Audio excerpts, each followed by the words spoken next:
Flexing. In today's day and age, what does it really mean? Is it showing off your muscles, your power, your money? What is flexing? Well, while the definition of what flexing is in our world might be a bit complicated, the definition of flexing in anime is relatively straightforward. When a character displays to the characters that they're up against that they are just simply stronger than them in all imaginable facets, that is flexing. Whether it's fighting with one hand behind your back, realizing your sword was in the wrong hand, or unveiling some kind of ultimate jutsu you could have used at any time to end this fight, revealing that you've just been toying with your opponent, flexing in anime can come in a ton of different packages. But amongst all those different packages, which is the best? Well, today we're going to be trying to answer that question exactly, because today we're talking the top 10 biggest flexes in anime history. But before we get to talking about disrespecting your opponents, guys, please, for me, like this video, subscribe to the page, and hit that noti bell. And if you're looking for one additional video every single week, you guys can go ahead and find my Naruto reaction series using the fourth wall link in my description below. We're on to Rock Lee versus Gaara. So before we dive into this list, I really want to establish what our criteria for rating these anime flexes is. See, in order to properly flex on an opponent, there has to be a clear disparity in strength between the two opponents. Kiba busting out Fang over Fang and putting Naruto in a blender of fur, fangs, and claws doesn't count as a flex, even though Kiba went into that fight probably a little bit stronger than Naruto. One, because Kiba and Naruto were closer in strength than Kiba even realized, and two, because Kiba lost. Now, that doesn't mean that you can't flex in losing efforts. You absolutely can. Like in the circumstance where if two people were fighting against each other and then somebody interrupted the fight between these two people, and one of the people in that fight got injured but was able to kill or defeat the person who had stepped into the fight, if the other person who was not injured in that third partying event either waited for the person who was injured to be healed or injured themselves so that the playing field would be even, that would be a flex, even if hypothetically they didn't win the fight. So with all that said, let's get on into the list. But before we actually do get into the list, I want to get a couple of honorable mentions out of the way. And my honorable mentions are just going to be Madara as a category. Well, see, when talking about flexes or aura farming or most disrespectful moments, Madara, well, he's gonna fill up the majority of your list. And that's because Madara is just a walking disaster to anybody who has the misfortune of crossing his path. Yes, I could 100% put 3 or 4 moments from Madara into this list. However, for the sake of not showing my Naruto bias and not showing my Madara bias, we're just gonna throw him in the honorable mention category. But if I was to place individual moments from Madara into this list, it would be moments like watching Inoki, Gaara, and the rest of the Shinobi Alliance struggle to stop one of his meteors, and then revealing, oh yeah, he can throw multiple. Like, he could have just started with 2 and the Shinobi Alliance wouldn't have been able to do anything. He threw one, waited to see what their reaction would be, and then threw a second. He wanted to maximize the amount of despair that the Shinobi Alliance felt when they saw a second meteor. Another classic moment is Madara fighting against the 5 Kage and asking the 5 Kage if they want his wood clones to use Susanoo, and then not even using perfect Susanoo on them. See, because one would assume that Madara asking if the Hokage want his clones to use Susanoo would be the biggest flex he could possibly pull off on them. However, the reason that this moment is such a crazy flex is because the question that Madara is asking them isn't even if the Kage want Madara to go at his full strength. Because after Madara's done toying with them with his clones and their humanoid Susanoos, Madara reveals his perfect Susanoo, which is so far beyond anything he had shown them in terms of power that the Kage literally get off-screened. And while all of this is going on, Inoki asks Madara if he's been taking it easy on them, and Madara's legitimate response is, well, when an adult fights children, are they supposed to go full strength? So yeah, you can make an entire list out of Madara, I'm just not. So with all that said, let's get into our actual list. So, coming up at number 10 on our list of anime's biggest flexes, we have Muzan creating a demon in a crowd of people. It's kind of wild that we're already to the Infinity Castle arc of Demon Slayer, considering the fact that in episode 7, Tanjiro could have pretty easily died. See, because in episode 7, Tanjiro caught the scent of the demon that killed his family in Asakusa, and therefore while hunting down this scent to try and enact revenge for his dead family, Tanjiro was unwittingly following the scent of the big bad of Demon Slayer, Muzan, who just so happened to be walking through Asakusa with Rie, his human wife, and their daughter. However, in order to ensure that Tanjiro didn't blow up his spot, as Muzan became immediately aware that Tanjiro was sniffing him down, in an instant that happened so incredibly fast that Tanjiro was the only person who was able to perceive it, Muzan swipes the neck of a passing by man and turns him into a demon. A demon that Tanjiro is able to gag and subdue, but a demon that keeps Tanjiro occupied enough that he's not able to catch up with Muzan. But why did Muzan do this? Was it because he was afraid of the awesome power of Tanjiro? No. Muzan was out on a stroll with his family and literally could not be asked to battle against Tanjiro right now. Not because he was afraid that Tanjiro would stand a chance against him, but rather because he didn't want to have to kill a demon slayer right now. And while he probably could have killed Tanjiro faster than anybody in the crowd would have noticed, it was easier for Muzan to simply turn a passerby into a demon and have the demon deal with Tanjiro. And when you can make a foot soldier powerful enough to occupy the guy following you so fast that people walking past you do not notice, that is a flex, especially when you consider the fact that if that flex had not happened, well, Demon Slayer would have been a much shorter story. But this might have ended up actually being a bad choice for Muzan, because that Asakusa demon does get cured by Lady Tamiyo, and the Flesh Seeds Blood Demon art that Lady Tamiyo uses against Muzan actually belonged to the man that Muzan turned into a demon in Asakusa. And therefore, because Tanjiro was able to subdue and gag this demon, and because Lady Tamiyo was able to turn him into a demon like herself, she was able to use his Blood Demon art to pretty severely injure Muzan. So while it is a flex, it is a flex that worked against him eventually, which is why he's at our number 10 spot. But sometimes you're not always flexing on an opponent. Sometimes you're flexing on,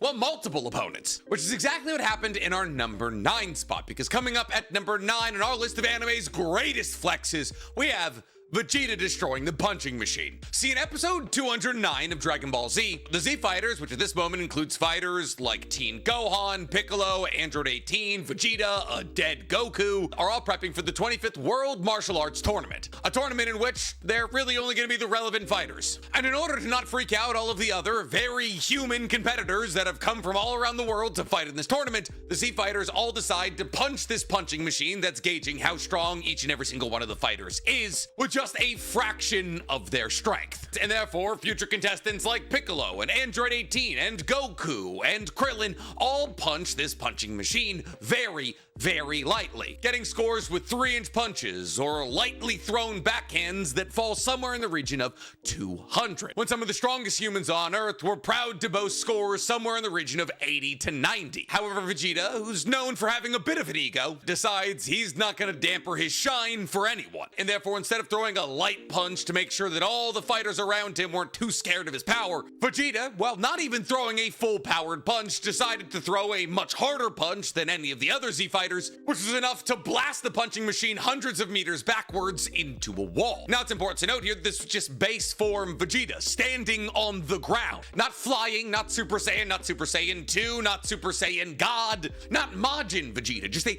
base Vegeta who punched from his waist and destroyed the punching machine, displaying to everybody but Goku that he was stronger than them and that he didn't care about their feelings. And that's a flex. I mean, sure, any of the Z Fighters probably could have done it, but he was the one who did it. So the flex goes to Vegeta. But he didn't kill all the fighters there, and that's why he's at number 9. Only when you start wiping out entire armies of men by yourself can you get our number 8 spot. Which is why, coming up at number 8 on our list of anime's greatest flexes, we have Rimuru wiping out an entire army to become a demon lord. See, the Falmouth Kingdom in the time I got reincarnated as a slime is a religiously run and corrupt nation, and they decided that a nation of beasts should not exist. And thus Falmouth, believing their fighting forces to be superior to that of Rimuru's nation, decided to launch an invasion, and albeit the invasion was going pretty well, Falmouth launched surprise attacks on the youngest of the Tempest nations, and some of the most prominent, important, and long-standing characters in all of the time I got reincarnated as a slime died in the invasion, with characters like Shion, who's widely regarded as one of Rimuru's best ships, dying trying to defend Rimuru's nation of beasts. And therefore, in order to bring Shion back to life and also achieve the title of Demon Lord, Rimuru decided to head out to the battlefield himself. And using some of his legendary attacks like Megalodon and Merciless, Rimuru lorded over an army of 20,000 Falmouth soldiers and meticulously shot every single one of them straight through the brain, dropping these soldiers like flies with highly accelerated water drops. And as every single one of these soldiers dies, their souls lifted up into a wide-spanning magical circle that not only could be funneled to bring back all of the lost denizens of Rimuru's nation, but also whose souls would enter into the calculation of Rimuru's evolution, not only bringing back those that he had lost, but also evolving him into a true demon. And before any of you are like, well, Ainz al Ghul did this, and Honest Voltigol did this, I only included this because I actually liked the first 2 seasons of the time I got reincarnated as a slime. I understand that every single isekai is bustling with flexes, but this is an isekai that I liked up until season 3, and I think this is probably Rimuru's biggest flex in those first 2 seasons. So isekai fans, you're lucky you even got that from me. Ooh, Kirito soloing a boss also would have been a pretty good entry. Or Kirito making the literal game master put on cheats so that he could block his strike. We could do an entire list of isekai protagonists doing really cool stuff, because coming up at number 7 on our list of anime's greatest flexes, we have Yujiro Hanma walking through bulletproof glass. See, when a 9-foot-tall caveman that used to fight against T-Rexes is found by archaeologists in the Baki world, Japan isn't entirely sure what to do with him. He's too strong to be contained. He can rip through walls. They try and fight him in some kind of alien robot mech, and he tears it apart with his fingers and teeth. And well, eventually Japan is able to figure out exactly what to do with Pickle, locking him away in an ultra-secure location behind bulletproof glass and rebar-enforced cement walls with armed soldiers everywhere. Every single fighter inside Japan wants to meet and challenge Pickle to a fight. Thus, they all sneak into this ultra-secretive, ultra-protected military complex. But Yujiro, well, he doesn't sneak. Yujiro walked up to the front gate, and the military police in front of the gate are so intimidated they start fighting each other. He then walked through Japan's most secure military base, and nobody tried to stop him because they knew that if they did, they would die. Then, after all these underground legendary Japanese fighters reveal that they've been able to break into this military complex, Yujiro starts bad-mouthing one of them, specifically Katsumi, who tries to kick Yujiro, and Yujiro is so much faster than him that not only does he dodge the kick, but he also undoes his shoelaces. He then, using his face and his face alone, walks through bulletproof glass. Bulletproof glass that, mind you, was put there in place to make sure that Pickle could not break out. Pickle, the guy who fought T-Rexes. And the glass was so powerful that after Yujiro walked through it, it snapped back into shape. So yeah, while there's a ton of things that we could have put Yujiro Hanma on this list for, using his nose to walk through bulletproof glass is probably my favorite. But what's more impressive, asserting your dominance with your nose or just one finger? Well, I'd reckon one finger, which is why coming up at our number 6 spot of anime's most impressive flexes, we have Tobirama lifting one finger and putting the fear of God into every member of Taka. See, in the run-up to the 4th Great Shinobi World War, Sasuke realized that the Shinobi Alliance needed an edge, and that edge would come in the form of Orochimaru and Orochimaru's Edo Tensei, and through the medium of Orochimaru's Edo Tensei, the reincarnation of the 4 dead Hokage, Hashirama, Tobirama, Hiruzen, and Minato. However, upon being brought back to life with Edo Tensei for a second time, the jutsu that he made,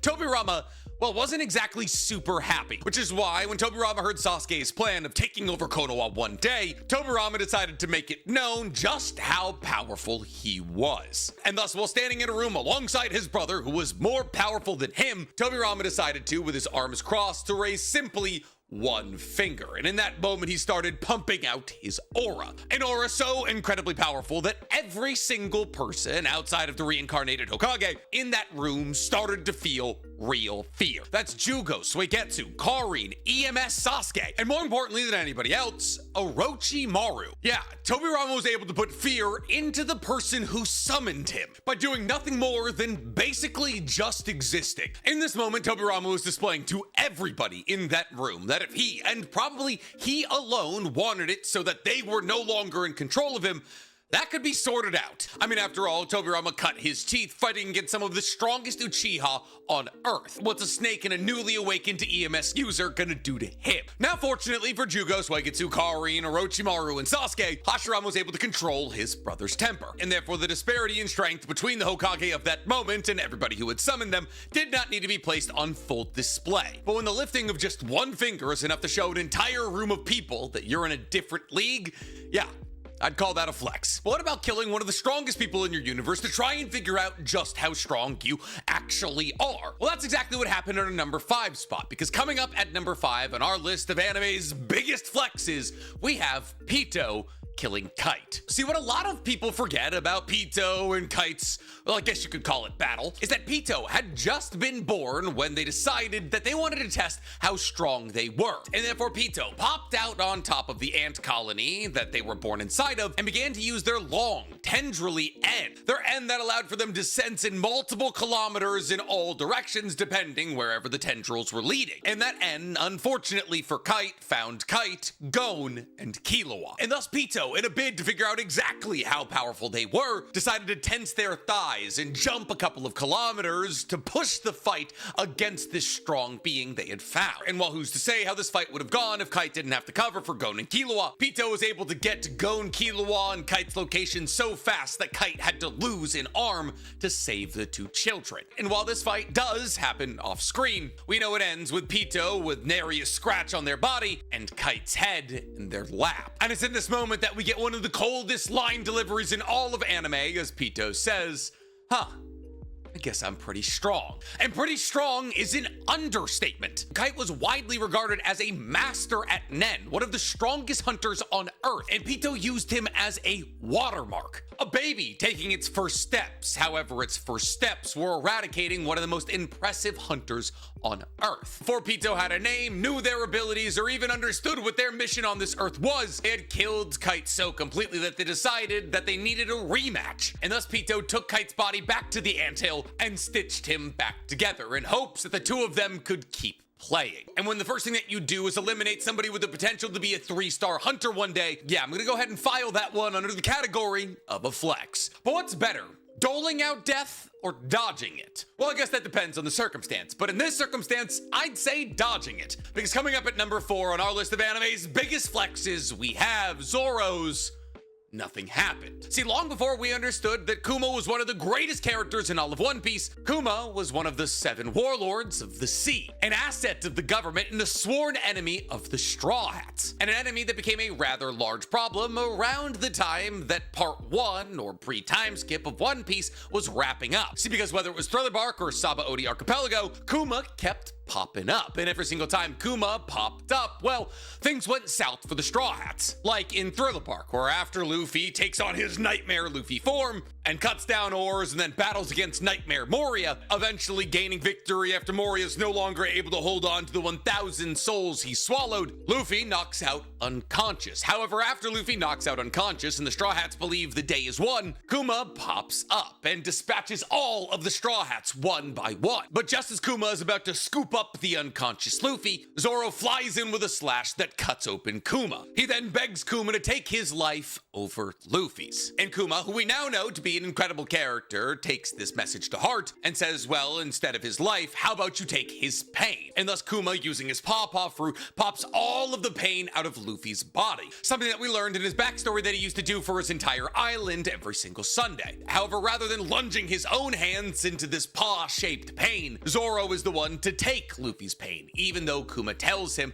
that when he does, it will most likely kill him. However, Zoro wasn't the only person who wanted to take Luffy's pain, as Sanji also elected to take it, but Zoro knocked him unconscious so they could do it by himself. And after Zoro absorbs all of Luffy's pain and Sanji and the rest of the Straw Hat crew regain consciousness, Sanji runs to Zoro's location and sees him standing with his arms crossed, covered in blood. But when Sanji asks Zoro where all this blood came from and what happened, Zoro simply hits him with a response: nothing happened. And listen, considering the fact that absorbing Luffy's pain probably should have killed Zoro, the fact that he was not only still standing, striking a pose like he was waiting for Mr. 3 to turn him into a cake, but also had enough presence of mind to deliver one of the hardest lines of all time, means to me that Zoro's nothing happened is a huge flex. But is it creating literally the most powerful thing in the palm of your hand to prove that you're almost omnipotent? No, which is why it's at our number 4 spot. And why at our number 3 spot on our list of anime's biggest flexes we have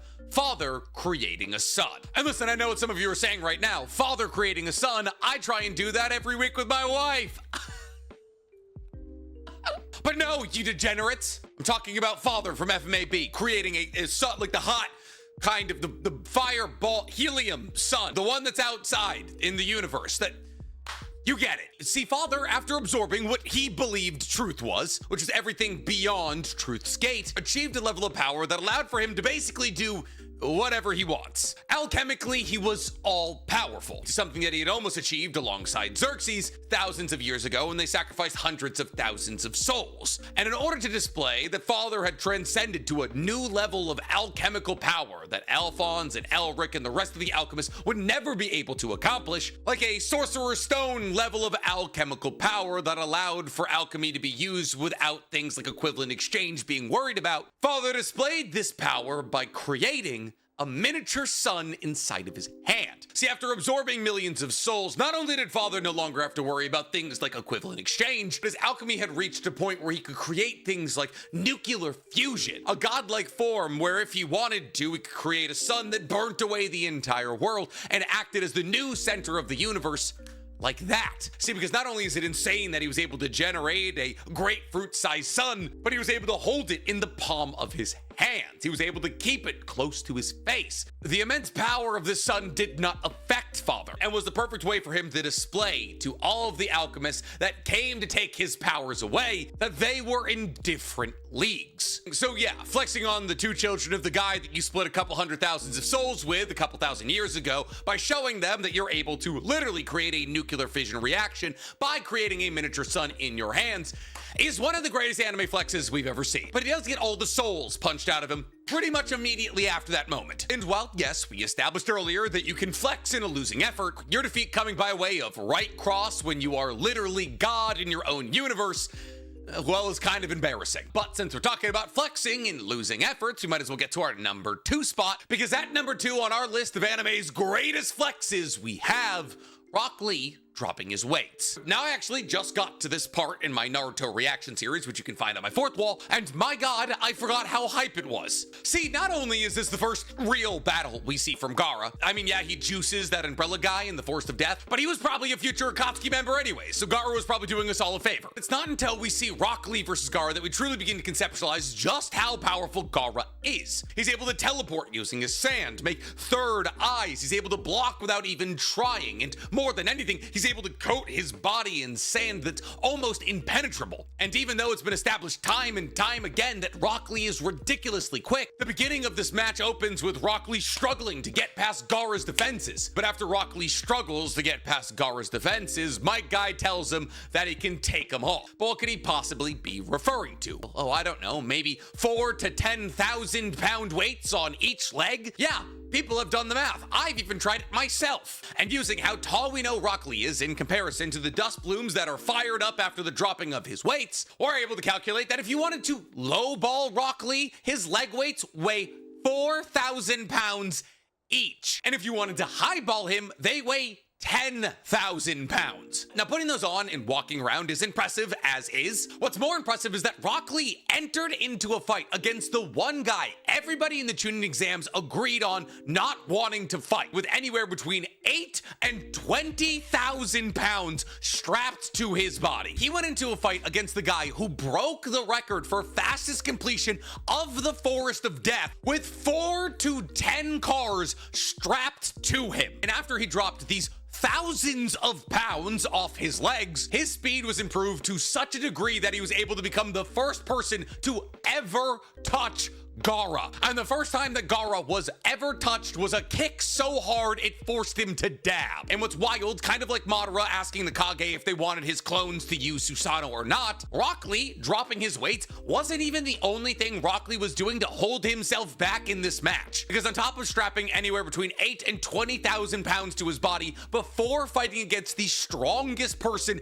in Konoha, probably at that moment in Gaara, Rock Lee also was not using the 8 gates, a technique that he was able to use by the time he entered into his battle against Gaara, but a technique that he promised not to use until somebody was in a situation where they were in dire danger. So Rock Lee was holding back in 2 separate ways, heading into what was the most intimidating match anybody in the preliminaries possibly could have asked for. And while yes, he loses, that's only because Kishimoto hates Rock Lee even though he made him. But you don't have to worry about losing a fight if everybody's too afraid to fight you in the first place. flex, which is why at our #1 spot for anime's greatest flexes, we have Shanks stopping the War of the Best. For those of you who aren't caught up with One Piece, the War of the Best, or Marineford as it's known by many, is an arc that many One Piece fans agree is the greatest arc in all of One Piece. Because the pacing is pretty good, the action is riveting, and there is a ton of crazy fights as the Whitebeard Pirates Armada takes on the world government to try and get back